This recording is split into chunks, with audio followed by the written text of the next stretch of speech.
abordons donc d'abord en Grèce l'Attique. Alors, ce qui paraît un petit peu normal, parce qu'on va dire que c'est quand même le phare de la Grèce, avec évidemment l'incontournable ville d'Athènes. Alors à Athènes, qu'est-ce qu'il faut voir? Eh bien, le magnifique musée archéologique, ça paraît vraiment incontournable, un des plus beaux musées du monde, qui part des découvertes mycéniennes qui datent du XVe siècle avant Jésus-Christ, pour arriver donc à des périodes postérieures à l'an zéro. Il y a bien évidemment le Parthénon avec, pas essentiellement d'ailleurs le Parthénon, tout ce qui se trouve sur le Parthénon et notamment le musée de l'Acropole.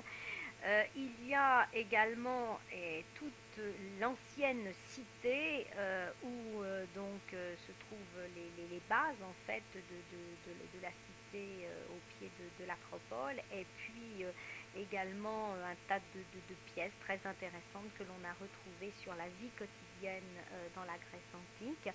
Mais Athènes, eh bien, ce n'est pas essentiellement, l'Attique, pardon, ce n'est pas essentiellement Athènes, bien sûr, il y a également à découvrir toute une région, et la découverte de cette région, donc, c'est également d'aller au Cap Sounion, par exemple, qui se trouve donc à quelques kilomètres d'Athènes, mais on peut faire ça dans la journée très facilement, avec son temple magnifique au bord des flots. Évidemment, il y a beaucoup moins de richesses à découvrir au Cap Sounion qu'à Athènes, ça paraît aller de soi, c'est pas comparable, mais disons que par sa situation, par sa beauté, c'est quand même un endroit incontournable. Il y a évidemment toujours près d'Athènes, et ça je vous le conseille parce qu'on l'oublie souvent, un petit site qui s'appelle Vraona, ou qui s'appelle en grec Broron, le site de Broron, où il y a encore pas mal de ruines très intéressantes. Et puis vous avez donc en Attique, alors, Vouglialménie, mais ça, Vouglialménie, c'est une ville quasiment balnéaire, plutôt moderne, donc il n'y a pas de site particulièrement intéressant. Mais dès que vous remontez vers l'isthme qui va à Corinthe, en direction de l'isthme de Corinthe, là vous avez Éleusis, où il y avait les fameux mystères d'Éleusis. Donc vous savez, ces sortes de rites qui étaient donc faits, auxquels on ne pouvait pas participer sans être initié.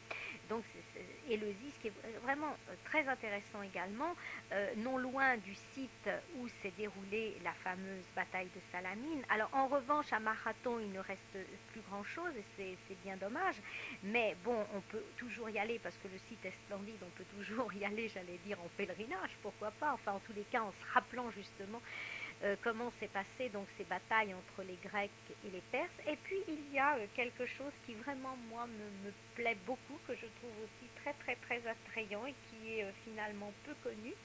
C'est le petit théâtre d'Amphilarion, que j'aime aussi beaucoup, et qui à mon avis qu'il ne faut pas louper, avec bon, la scène est très abîmée, mais il y a encore des gradins. C'est un petit théâtre très très attachant.